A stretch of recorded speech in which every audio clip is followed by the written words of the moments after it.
In the 1920s, 35,000 people turned up to this site for work each day. It's the old site of the Hawthorne Western Electric Factory in a suburb of Chicago called Cicero.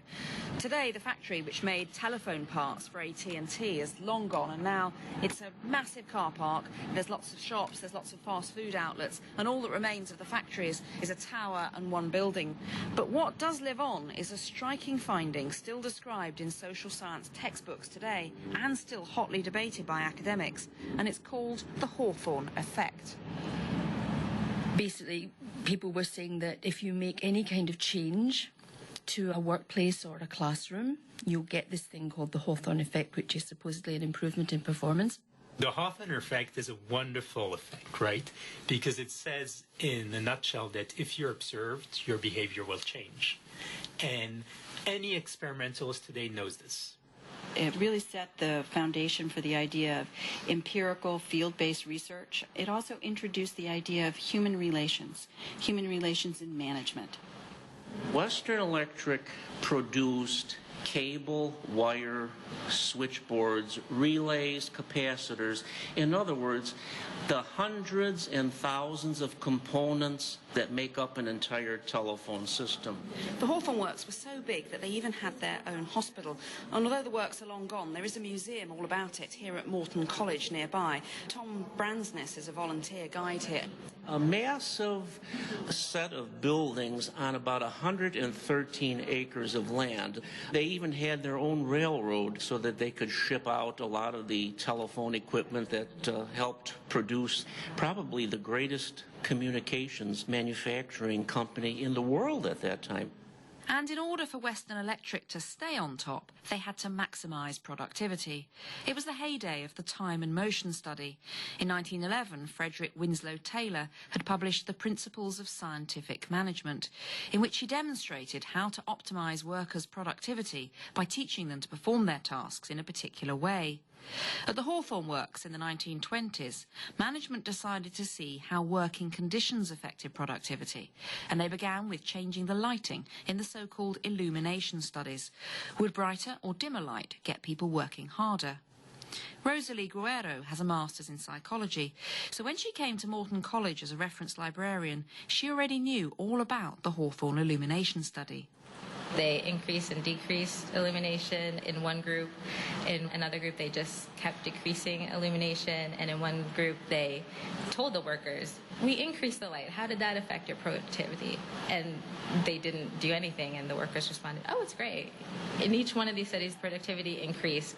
And even in the study where they decreased light to the point where workers were working at moonlight levels. So whatever they did with the lighting, they carried on producing more and more? Yes. You wouldn't expect that to happen, would you? You think there must be some optimal level of lighting, but instead it just seemed to be that something about being in the study made people work harder and harder. And that's where you get people saying, oh, that was the Hawthorne Effect. They thought they were special. They knew that their performance was going to be evaluated, so they kept producing.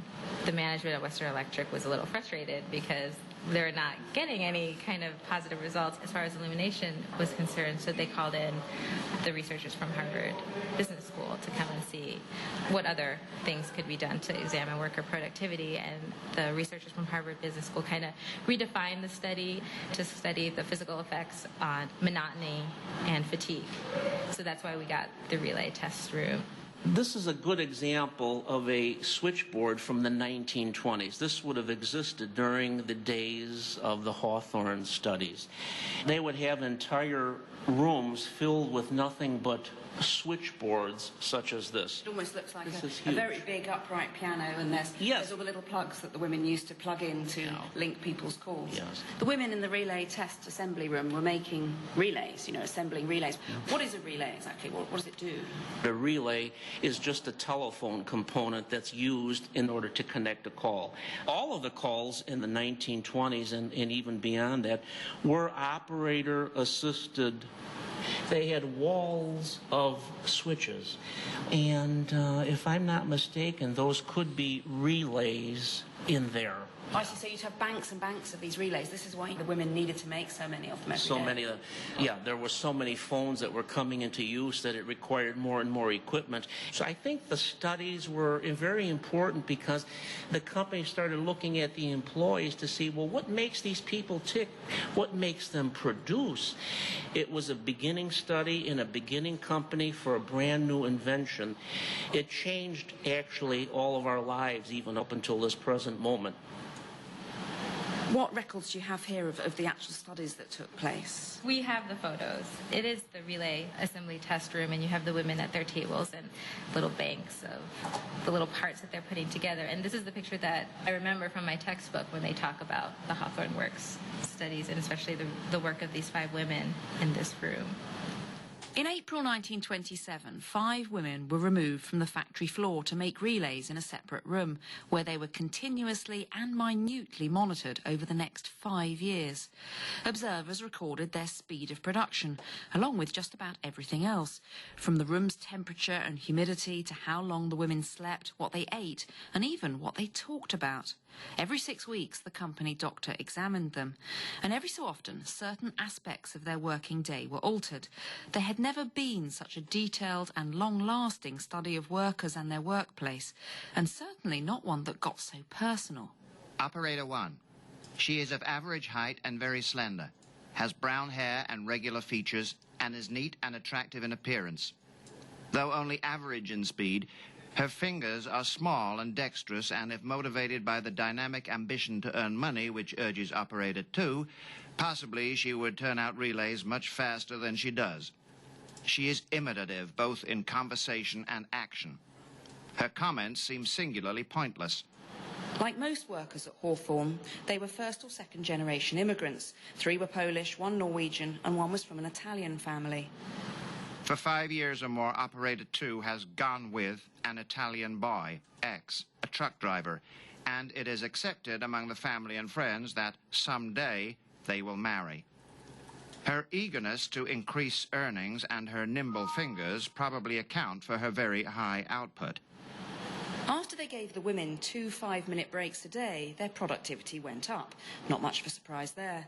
Then the women were given food during the breaks. Up went productivity. The working day was made half an hour shorter, yet up went productivity again. Then, and this is the surprising bit, they scrapped the breaks and the shorter day, putting back the old regime, and what happens? Productivity went up yet again. They kept track of the workers' output kind of surreptitiously. There was a little ticker tape that recorded how many relay switches that they were producing. And when you looked at each manipulation, you didn't see a big difference in productivity, but through the duration of the study, from the beginning to the end, you saw a gradual increase. And looking back on those results and on the interviews, they said that the women were happy working as a team. So that's where you have the results of group norms and teamwork, because they found that the social relationships that they developed during that time were more rewarding than the pay incentives, maybe than the work breaks. So that brought another factor to consider as far as productivity. You know, those informal groups that are created in the workplace, those are rewarding or stressful, depending on how much who you work like. with. Yeah. Exactly, depending on who you work with. Yes, they're sitting in a line with the banks of components in front of them, and they're sitting on sort of high stools, all looking very neat, all with identical hairstyles, I notice. You can see how they could sit and chat there together all day long. It's probably much more quiet working here than working on the main floor. Yes, because in this photo of the main floor here, there must be 100 women in there all working. So compared with that, being in the room on your own for 5 would be so much nicer, wouldn't it? Yeah, I think so. Operator 4, Polish. Very steady, plodding type. Brighter than she looks. Good-natured. She is a good conversationalist, and the study of her comments reveals the fact that she repeatedly makes remarks which are brief and apropos, and that she gets to the heart of the matter very successfully. From reading the observations, you do get quite an idea of what these 5 women workers were like. But I've come to Yale Business School to speak to a man who's actually met them, Geoffrey Donenfeld, who's professor in the practice of management. It was the summer, I believe, of 1977, Many of them were still alive. The whole thing was sort of a surrealistic setting, because I'd read about them as not young women, but young girls. They were in their teens. And you look at the observers' logs where everything about them was in their future. And now coming to them as octogenarians and nonagenarians, where the whole life had happened in between. It was a bookending of lives that you just never, because you feel kind of close to them when you're reading about them. Until recently, she has seemed quite content to stay at home evenings and take only such social diversions as come her way. On Saturday in November 1930, however, she and X went to dance in one of the popular Chicago ballrooms, and while there made the acquaintance of two young men who took them home and made dates for the next Saturday night. This event has made a striking difference in Operator 4. She no longer finds the small Polish group of family friends satisfying, but goes every week to this ballroom and makes very cosmopolitan, and to her, exciting contacts. A restlessness has grown out of this change in social habits, and this restlessness has reduced Operator 4's output considerably. As a young researcher myself, I could almost kind of identify with who they were and some of their coming-of-age questions. And now age had way come. And they're looking back, but not with a sense of despair, but a sense of pride in these studies. Have you seen what the relay assembly looks like? The little metal thing. Yeah, it's about the size of a mousetrap or a BlackBerry. These relay assemblies were the clicking noises that you sometimes would hear if you remember dialing on an old dial-up phone. And it's 50 movements to put them together with both hands working on little trays. And as these women talked to me, they explained that in the main assembly floor, somebody would spill a tray each day. There'd be a collision, or somebody would be falling behind. Somebody was made a victim of ridicule every day, perhaps some even fired. But there was some humiliation every day, and that was considered proper managerial discipline. This was a highly admired progressive employer at the time. Every telephone in the country at this moment was being made at the Hawthorne Works. There was a sense of pride that all the telephone equipment was coming from here. But there was a tension to get the work out. In the relay assembly test room, they were removed from those kinds of pressures and that sort of treatment. The extraordinary thing about the investigations carried out at Hawthorne is, despite the fact that textbooks constantly refer to them 80 years later, at the time the results weren't even published in a peer-reviewed journal. There was just a summary in an engineering newsletter. Yet the documents which do relate to it are held at the Baker Library Bloomberg Center here at one of the most prestigious business schools in the world, Harvard Business School. Laura Linnard is Director of Historical Collections here. Can we go and have a look? Where are they kept? We're going to go down to our manuscript storage area, which is in our basement level. I warn you that it's going to be very cold down there. Fair enough.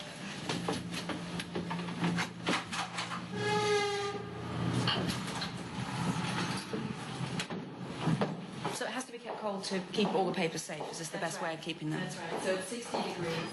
It's movable shelving. You've got these big handles that you turn and then they all squeeze together. And Right. I always wonder if you could get stuck between them. Exactly, yes. So the Western Electric collection is here. Oh, so you're turning the handle now and you reveal it. And no one ever does get squashed in those other bits, do they? No. We have locking mechanisms on the end, and we also rely on telling each other. So that we Right. won't. Or people screaming. Right. And I have to get this very large ladder. Whew. And I think it's about 8 shelves, fully packed. All of these are the Hawthorne collection, Yes. 8 shelves high. Mm-hmm. There must be at least 25 boxes here. There's a lot of Right. stuff, isn't there? Right, there are 28 separate containers. So would you have people come from all over the States to look at these now? I would say all over the world. So why are people still interested in these studies 80 years after it all happened? I think this study is always viewed as a watershed in terms of sociology, but also in terms of management. Here at the business school, it was really set the foundation for the idea of empirical, field-based research. It also introduced the idea of human relations in management. Previously, there had been primary focus on scientific management, and now this really was an acknowledgement of the role of the humanistic dynamic within study. It's pretty cold down here, so we're going to take a few of these boxes and head off upstairs to somewhere a bit warmer to look at them.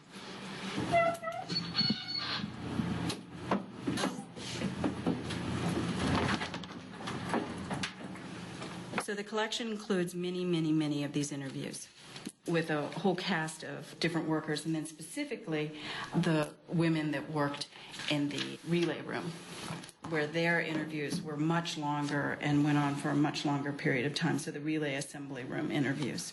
Because it was a scientific study, they would take all kinds of tests. So you can see from the names of the folders the temperature and humidity data, the sleep and speed data, rest periods. And so within the collection, you'll also see all kinds of charts, rest periods and morale. So you can see exactly how long their rest periods were, that it was for 10 minutes here and 5 minutes there.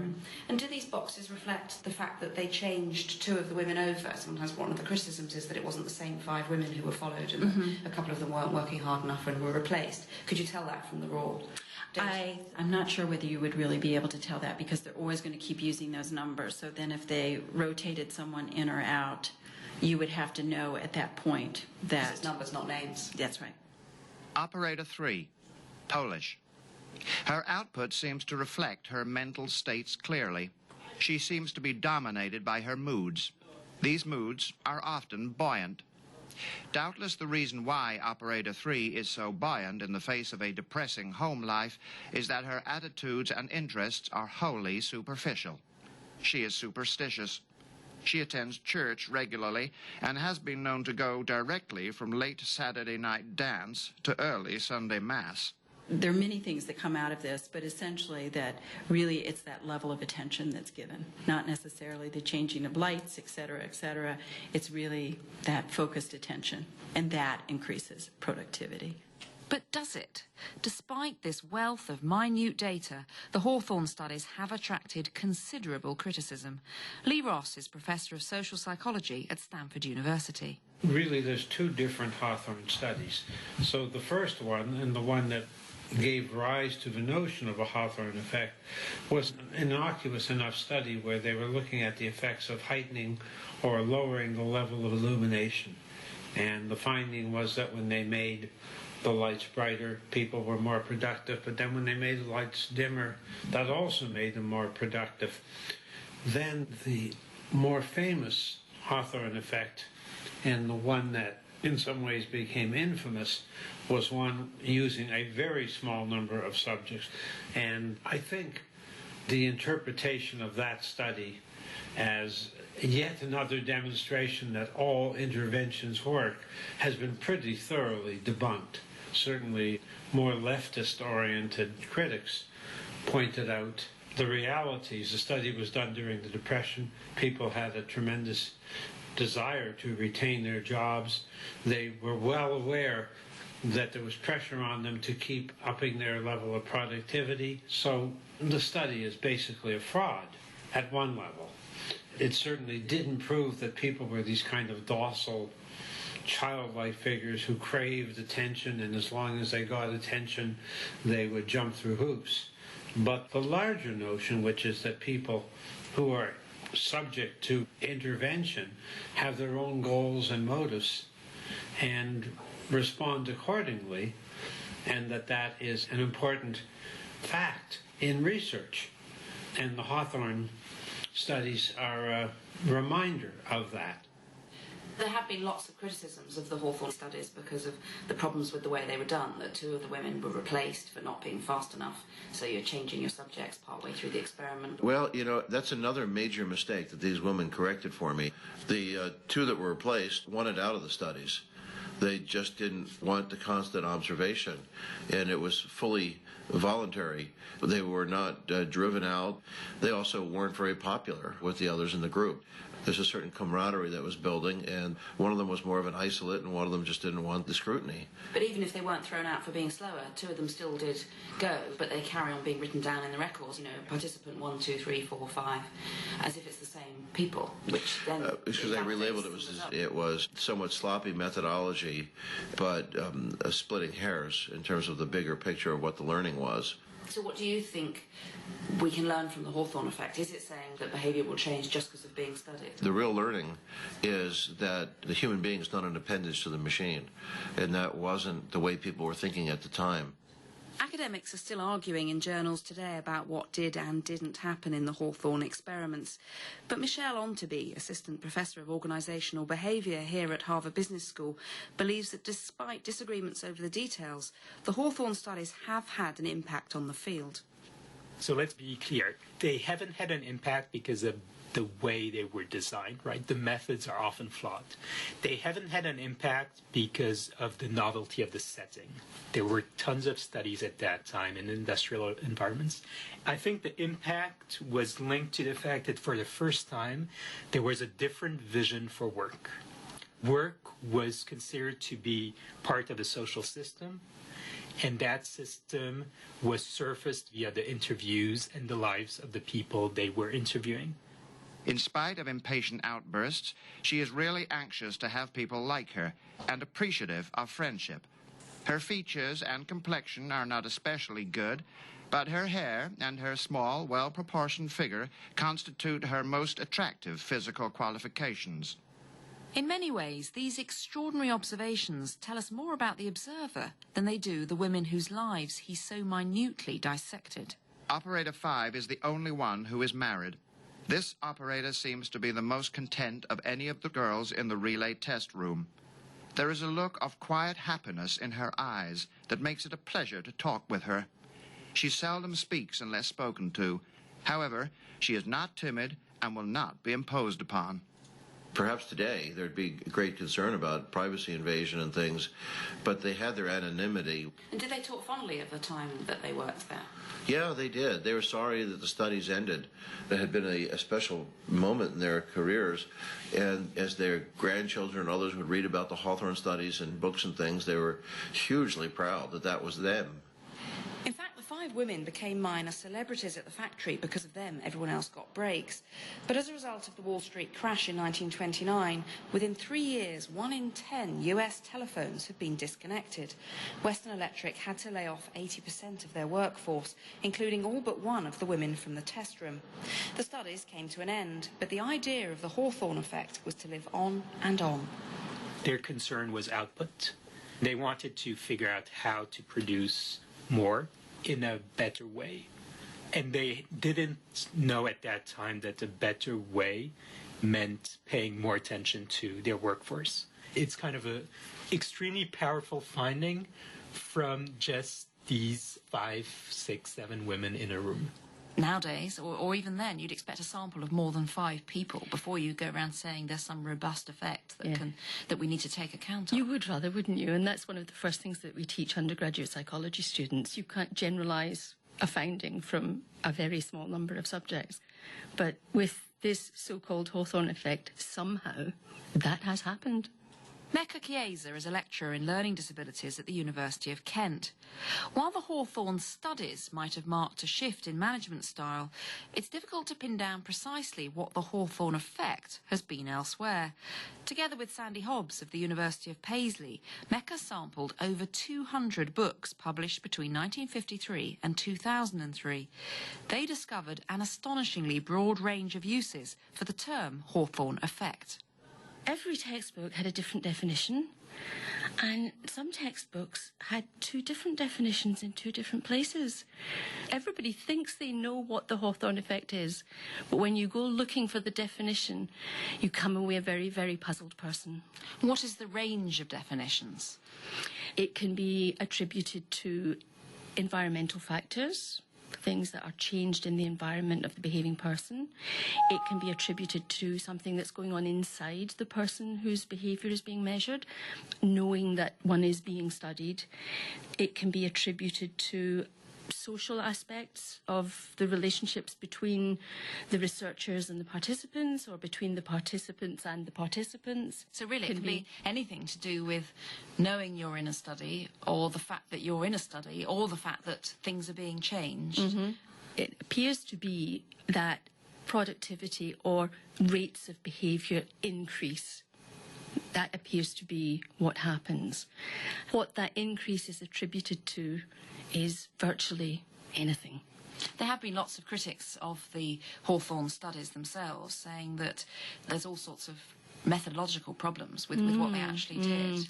Yes, once you find out that 2 participants were removed from the experiment because they had, in somebody's words, gone Bolshevik. In other words, they were not participating, they were not cooperating. It undermines the entire notion that changing something increases productivity or increases rates of behaviour. Because they've taken away the only two people whose productivity wasn't going up, presumably, and they get replaced by other people, and then they say, oh, look, it's going up and up and up. Yeah, and then it spreads throughout the literature as if it's some kind of ubiquitous effect that occurs that makes behaviour improve just by making some kind of change. Well, if you could just make any old kind of change, wouldn't the world be a better place? Wouldn't we all just be able to make children behave properly in class and do their homework and make us get to work on time? Yes, you could just endlessly bring in new initiatives and they'd always do what you wanted them to. If what people think is the Hawthorne Effect has any truth about it at all, it would be so simple to change behaviour, but as a behaviour analyst I can tell you, it's not simple. The studies weren't showing us that just any old intervention will do. It obviously isn't true that any time you do an experiment it works just because you're doing an experiment. And it isn't even the case that any time that you're doing an intervention, people try very hard to please you by making the intervention work. What it shows is that people are not indifferent to the fact that their behavior has consequences. Consequences for them and consequences for anyone who's trying to influence it. And their responses will be dictated by what they think the consequences are. Even if the Hawthorne effect wasn't demonstrated, it is still good practice for anyone designing experiments to take account of all these things and to think, oh, maybe just being in an experiment will make a difference. Maybe knowing that you're being watched would raise someone's productivity. Isn't this just part of good design, even if they didn't prove it? It is definitely part of good design, and it's one of the things that still needs to be looked at in more detail. You know, if I'm doing an experiment measuring your behaviour, it doesn't matter if you know that I'm doing the experiment or not. This term, the Hawthorne effect, actually kind of stops people from doing that level of detailed analysis, which is really what you need to do if you're trying to figure out how to improve performance of any kind or how to change behaviour in any way. Whatever academics might say about their scientific methodology and the existence or not of a Hawthorne effect, there's no doubt that the research done here was groundbreaking. We might be used to 360-degree feedback and staff satisfaction surveys today, but back then the idea of asking workers for their views was extraordinary. It might have been done with profit in mind, but they did make conditions more humane. Because of the relay test assembly workers study, breaks were introduced for everyone. The question is, how can you, from a flawed result, build such a wonderful kind of theory and impact? I wish I had a good answer for this. And it tells us all, that when we do experiments and research, despite the flaws, there might be a gem in it that we haven't yet seen. So, I think for all of us doing research, it gives us hope.